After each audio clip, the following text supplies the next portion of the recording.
നമസ്കാരം. The path is the goal എന്ന discussion സീരീസിലേക്ക് വീണ്ടും സ്വാഗതം. ഇന്ന് ഡിസംബർ 21 വേൾഡ് മെഡിറ്റേഷൻ ഡേ ആയിട്ട് സെലിബ്രേറ്റ് ചെയ്യുന്നു.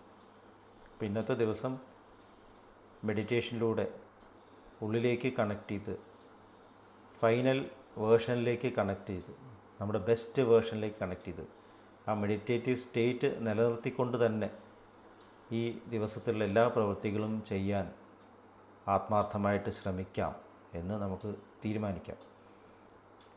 നമുക്ക് മെഡിറ്റേഷൻ ചെയ്തുകൊണ്ട് തന്നെ ഈ സെഷൻ ആരംഭിക്കാം. കണ്ണുകളടച്ച് ശാന്തമായിരിക്കൂ. ആദ്യം തന്നെ ഭൂമിയോടും അന്തരീക്ഷത്തോടും സർവചരാചരങ്ങളോടും കൃതജ്ഞത രേഖപ്പെടുത്തൂ.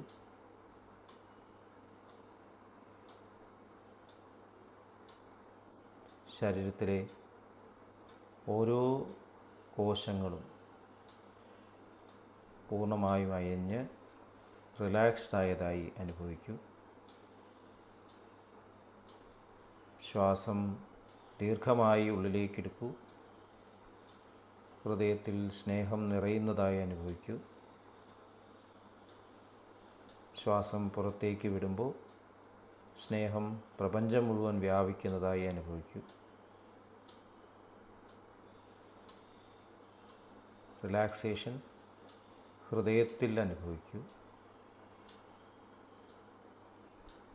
ഹൃദയത്തിലുള്ള സ്നേഹത്തിൻ്റെ സ്രോതസ്സിൽ നിന്നും ഉദ്ഭവിക്കുന്ന ദിവ്യപ്രകാശം മനസ്സിനെ ആകർഷിക്കുന്നതായി അനുഭവിക്കൂ. ആ ദിവ്യപ്രകാശത്തിൽ ധ്യാനം ആരംഭിക്കൂ. മനസ്സിൽ ചിന്തകൾ വരുന്നുണ്ടെങ്കിൽ മൃദുവായി അവയെ അവഗണിക്കുക. ദിവ്യപ്രകാശത്തിൽ ധ്യാനം തുടരുക. Please start meditation.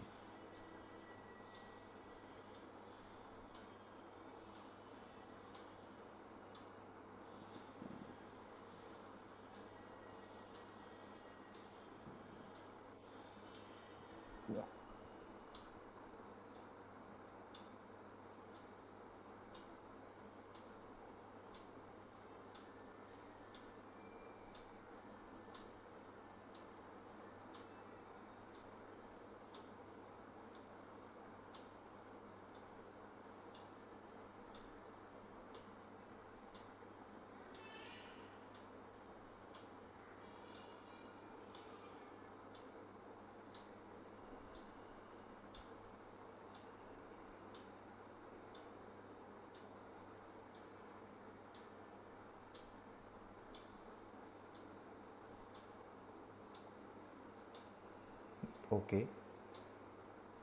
ഈ കണ്ടീഷൻ നിലനിർത്തി പതുക്കെ കണ്ണുകൾ തുറക്കൂ.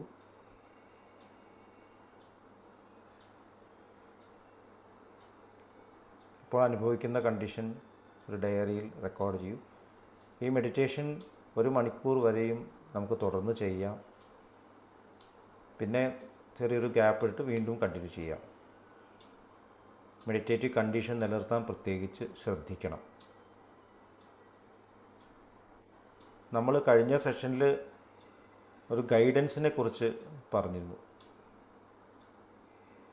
നമ്മളെ കൂടുതൽ സ്നേഹത്തിൻ്റെ ആ ഒറിജിനൽ സ്രോതസ്സിലേക്ക് ഉയർത്താനായിട്ട്, സ്നേഹത്തിൻ്റെ ഫൈനൽ വേർഷനിലേക്ക് ഉയർത്താനായി നമുക്ക് ആന്തരികമായിട്ടുള്ള ഒരു ഗൈഡൻസ് ആവശ്യമുണ്ട്. യഥാർത്ഥത്തിൽ ഈ ഗൈഡൻസ് നമുക്ക് എല്ലാവർക്കും അവൈലബിളാണ്. നമ്മുടെ ജീവിതം നമ്മൾ എക്സ്പീരിയൻസ് ചെയ്യുമ്പോൾ നമുക്ക് 2 തരത്തിലുള്ള ഗൈഡൻസ് ശ്രദ്ധിച്ചു നോക്കിയാൽ മനസ്സിലാവും. ഒരു കൊശവൻ, ഒരു പോട്ടർ ഒരു മൺകുടം നിർമ്മിക്കുന്നത് പോലെ കബീർദാസി ഇതുമായിട്ടാണ് നമ്മുടെ ജീവിതത്തെ തുലനം ചെയ്തിട്ടുള്ളത്. കൊശവൻ കൈകൾ കുടത്തിൻ്റെ ഉള്ളിലിട്ടിട്ട് ഉള്ളിൽ നിന്നും അതിനെ മോഡൽ ചെയ്യുന്നു. അതേസമയം പുറത്ത് പതുക്കെ തടവിയിട്ട് കുടത്തിൻ്റെ പുറമേയുള്ള ആ രൂപവും മോഡിഫൈ ചെയ്യുന്നു. അപ്പോൾ നമ്മുടെ ജീവിതവും അതുപോലെ തന്നെയാണ്. നമ്മൾക്ക് പുറമേ നിന്നും ഗൈഡൻസ് ലഭിക്കുന്നുണ്ട്. നമ്മുടെ ജീവിതാനുഭവങ്ങൾ, നമ്മളെല്ലാ അനുഭവങ്ങളെയും ചേർത്തിട്ട് എഡ്യൂക്കേഷൻ എന്ന് പറയാം. പുറത്തുനിന്ന് കിട്ടുന്ന ഇൻഫോർമേഷൻസ്, സ്കൂളിൽ പഠിക്കുന്ന കാര്യങ്ങൾ, അതിനേക്കാളുപരി ഫാമിലിയിൽ പഠിക്കുന്ന കാര്യങ്ങൾ, നമ്മുടെ ജീവിതത്തിൽ നമ്മൾ അനുഭവത്തിലൂടെ പഠിക്കുന്ന കാര്യങ്ങൾ, ഇതെല്ലാം നമ്മളെ അറിയാതെ മോഡൽ ചെയ്തുകൊണ്ടിരിക്കുന്നു.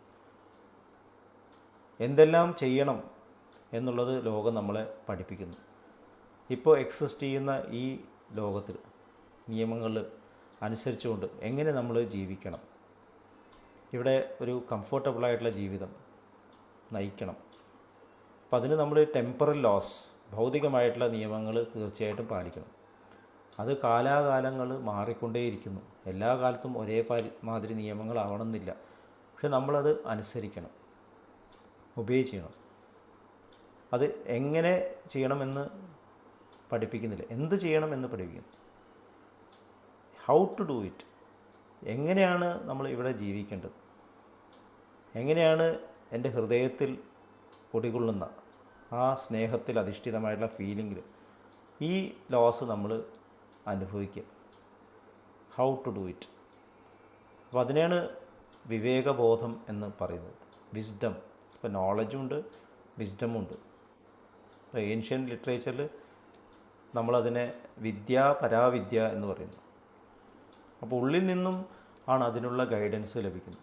നമ്മൾ ശ്രദ്ധിച്ച് നോക്കിയാൽ അറിയാം, നമ്മുടെ ജീവിതം അമ്മയുടെ ഗർഭപാത്രത്തിൽ ഒരു ശരീരമെടുക്കുന്നു, ജീവൻ ഒരു ശരീരമെടുക്കുന്നു. അത് ക്രമേണ പല ശരീരങ്ങളിലൂടെയും കടന്ന് അവസാനം ഈ ലോകം വിട്ടുപോകുന്നു. നമ്മളറിയാതെ തന്നെ ശരീരം വളരുന്നു, നമ്മളറിയാതെ തന്നെ നമ്മൾ കഴിക്കുന്ന ഭക്ഷണം ദഹിപ്പിക്കപ്പെടുന്നു, നമ്മളറിയാതെ തന്നെ നമ്മുടെ ഉള്ളിൽ oxygen carbon dioxide cycle നടന്നുകൊണ്ടിരിക്കുന്നു, ബ്ലഡ് സർക്കുലേഷൻ നടന്നുകൊണ്ടിരിക്കുന്നു, ഇമ്മ്യൂൺ പ്രോസസ്സ് നടന്നുകൊണ്ടിരിക്കുന്നു. നമ്മുടെ ഉള്ളിൽ വലിയൊരു ഫാക്ടറി ഉണ്ട്, നമ്മളറിയുന്നില്ല ഇതെങ്ങനെയാണ് നടക്കുന്നത്, ആരാ അതൊക്കെ നടത്തുന്നത്, ആര് പറഞ്ഞിട്ടാണ് ഈ ശ്വാസം ഉള്ളിലേക്ക് പോകുന്നു പുറത്തേക്ക് പോകുന്നു, ആര് പറഞ്ഞിട്ടാണ് ഈ കണ്ണുകൾ തുറന്നാൽ കാണുന്നത്, ആരാണ് ഈ ഹൃദയത്തെ ഇങ്ങനെ ചലിപ്പിച്ചുകൊണ്ടിരിക്കുന്നത്. അതിനാണ് നമ്മൾ ജീവൻ എന്ന് പറയുന്നത്. അപ്പോൾ ഓരോരുത്തരുടെ ജീവനും അതിൻ്റേതായിട്ടുള്ള ഒരു ട്രജക്ടറി ഉണ്ട്, തുടക്കവും അവസാനവും ഉണ്ട്. എത്ര വലിയ ടെക്നോളജി വന്നാലും നമുക്ക് തീർച്ചയായിട്ടും ഈ ലോകം വിട്ടിട്ട് പോകേണ്ടി വരും. പക്ഷേ ഈ ലോകം വിടുമ്പോൾ ഏത് ഒരു തലത്തിലാണ് നമ്മൾ ഇവിടെ വിട്ടിട്ട് പോകുന്നത്, എത്രത്തോളം എൻ്റെ ഹൃദയത്തിലുള്ള സ്നേഹം വികസിച്ചു, അതാണ് ഈ ഒരു വലിയൊരു ഫിലിം ഷോ എന്ന് പറയാം, അതിൻ്റെ കൾമിനേഷൻ, ക്ലൈമാക്സ്. അപ്പോൾ എങ്ങനെ നമുക്ക് ഈ ജീവിതം നയിക്കണം എന്നുള്ളൊരു ഇൻസ്ട്രക്ഷൻ ഉള്ളിൽ നിന്നും ലഭിച്ചുകൊണ്ടേയിരിക്കുന്നു. നമുക്ക് നമ്മുടെ ശരീര കോശങ്ങൾക്കെല്ലാം അറിയാതെ തന്നെ അവർ ചെയ്യുന്നു. നമ്മൾ എന്ത് ചെയ്താലും അതിൻ്റെ രീതിയുണ്ട്. സെൽ ഡിവിഷനുണ്ട്, അതുമാതിരി തന്നെ വളർച്ചയുണ്ട്, ഡൈജഷൻ ഉണ്ട്, അതിൻ്റെ പ്രക്രിയകളെല്ലാം അറിയാം. ചെറിയ സെല്ലുകളിലും വലിയ വലിയ സൈക്കിൾസ് നടന്നുകൊണ്ടിരിക്കുന്നു, ആറ്റം ചലിച്ചുകൊണ്ടിരിക്കുന്നു. അപ്പോൾ അതിൻ്റെ ഗൈഡൻസിലൂടെ അത് നടക്കും. നമുക്കതിനെ റെഗുലേറ്റ് ചെയ്യാൻ സാധിക്കുന്നില്ല. പക്ഷെ നമ്മൾ നമ്മുടെ ജീവിതത്തെ നമ്മുടെ ഇഷ്ടപ്രകാരം മാറ്റാൻ ശ്രമിക്കുന്നു, ആഗ്രഹങ്ങളുടെ അടിസ്ഥാനത്തിൽ നമ്മൾ ജീവിക്കാൻ ശ്രമിക്കുന്നു. അപ്പോൾ പലപ്പോഴും അവിടെ പരാജയപ്പെടുന്നു. കാരണം എന്താണ്, ഈ രണ്ട് ഇൻസ്ട്രക്ഷൻ, ഉള്ളിൽ നിന്നും വരുന്ന ആ സുപ്രീം ഇൻസ്ട്രക്ഷനും പുറമേ നിന്ന് നമ്മൾ കേൾക്കുന്ന ഇൻസ്ട്രക്ഷൻ, അത് തമ്മിൽ ചെറിയൊരു വടംവലി സംഭവിക്കുന്നു, ഒരു ഡിസ്ഹാർമണി വരുന്നു. അപ്പോൾ ഇവയെ ഹാർമണൈസ് ചെയ്യുക, ഉള്ളിൽ നിന്ന് വരുന്ന ഗൈഡൻസും പുറമേ നിന്നും ലഭിക്കുന്ന നമ്മുടെ എക്സ്പീരിയൻസസും, അതിനനുസരിച്ച് നമ്മുടെ ലൈഫിനെ മോഡിഫൈ ചെയ്തുകൊണ്ടിരിക്കുക. കൂടുതൽ സ്നേഹം മാനിഫെസ്റ്റ് ചെയ്യുക, കൂടുതൽ നമുക്ക് എല്ലാവരുടെയും ഹാർമണി മനസ്സിലാക്കിയിട്ട് പ്രവർത്തിക്കാൻ സാധിക്കുക. അത് ഒരു ഇൻഫിനിറ്റ് പ്രോസസ്സാണ്. ഇതിനാണ് ഹ്യൂമൻ പെർഫെക്റ്റബിലിറ്റി എന്ന് ജോൺ പാസ്മോർ അദ്ദേഹം കൊടുത്തൊരു ടേമാണ്. നമുക്ക് പെർഫെക്ഷനിൽ എത്തിച്ചേരുക എന്നല്ല, പെർഫെക്റ്റിബിൾ ആയിക്കൊണ്ടിരിക്കുക. ഇതൊരു അനന്തമായിട്ടുള്ള പ്രോസസ്സാണ്. എല്ലാ കാലത്തും മാറ്റങ്ങൾ വരുന്നു. ആ മാറ്റത്തിനനുസരിച്ച് ഞാൻ എങ്ങനെ എൻ്റെ ഉള്ളിലുള്ള സ്നേഹം പ്രകടമാകും. അപ്പോൾ ഈ മാനുഷികമായിട്ടുള്ള ഈ ജീവിതം ശരിക്കും മനുഷ്യത്വത്തിലേക്ക് മാറണം. ഹ്യൂമൻ ടു ഹ്യൂമെയിൻ എന്നാണ് ഹാർട്ട്ഫുൾനെസ്സിൻ്റെ ഇപ്പോഴത്തെ ഗുരുനാഥനായിട്ടുള്ള ദാജി പറയുന്നത്. ഒരു മനുഷ്യനായിട്ട് മാറണം, കമ്പാഷനേറ്റ് നമ്മളാവണം, സഹിഷ്ണുത നമ്മുടെ ജീവിതത്തിൽ ഭാഗമായി മാറണം. അതൊക്കെ ഓട്ടോമാറ്റിക്കായിട്ട് വരണം. അപ്പോൾ നമുക്ക് ലഭിക്കുന്ന അറിവും നമുക്കുണ്ടാകുന്ന എക്സ്പീരിയൻസസും എല്ലാം നമ്മൾ നേരിടുമ്പോൾ എല്ലാവരുടെയും സന്തോഷവും സമാധാനവും എല്ലാവരിലേക്കും ആ കമ്പാഷൻ ചൊരിഞ്ഞുകൊണ്ട് നമുക്ക് വളരാൻ സാധിക്കണം. അപ്പോഴേ നമ്മൾ ഹ്യൂമെയിൻ ആവുള്ളൂ. മൃഗങ്ങൾക്കും ഒന്നും ഈ തരത്തിലുള്ള ഒരു ക്യാരക്ടർ ഇല്ല. ഒരു സിംഹത്തിന് ഒരിക്കലും താൻ കൊല്ലുന്ന ആ പ്രേയെ കുറിച്ചിട്ട്, ഇപ്പോൾ മാനിനെ കൊല്ലുകയാണെങ്കിൽ അതിനോട് ദയൊന്നുമില്ല. ഏറ്റവും വയ്യാത്ത ചെറിയ മാനിനെയൊക്കെ പിടിച്ച് തിന്നുകയാണ്, പാവം എന്ന് പറഞ്ഞ് വിടുകയൊന്നുമില്ല. ചെടികൾ വളരുമ്പോൾ ഒരു ചെടി അതിൻ്റെ വളർച്ച കണ്ടിന്യൂ ചെയ്യും, അടുത്തുള്ള ചെടിക്ക് നാച്ചുറലായിട്ട് കിട്ടുന്ന ന്യൂട്രീഷൻ. അവിടെ ചാൾസ് ഡാർവിൻ പറഞ്ഞ പോലെ സ്ട്രഗിളിങ് ഓഫ് ദ ഫിറ്റസ്റ്റോ അല്ലെങ്കിൽ സ്ട്രഗിൾ ഫോർ എക്സിസ്റ്റൻസോ ഒന്നുമില്ല, നാച്ചുറലായിട്ടുള്ള ഫിനോമിനാണ്. പക്ഷേ മനുഷ്യന് അങ്ങനെയല്ല. മനുഷ്യന് അറിയാം ഈ ലോകം എന്നെ സഹായിക്കുന്നു, പ്രപഞ്ചം എന്നെ സഹായിക്കുന്നു, അപ്പോൾ എനിക്കിവിടെ ഉത്തരവാദിത്വങ്ങളും കർത്തവ്യങ്ങളും ഉണ്ട്.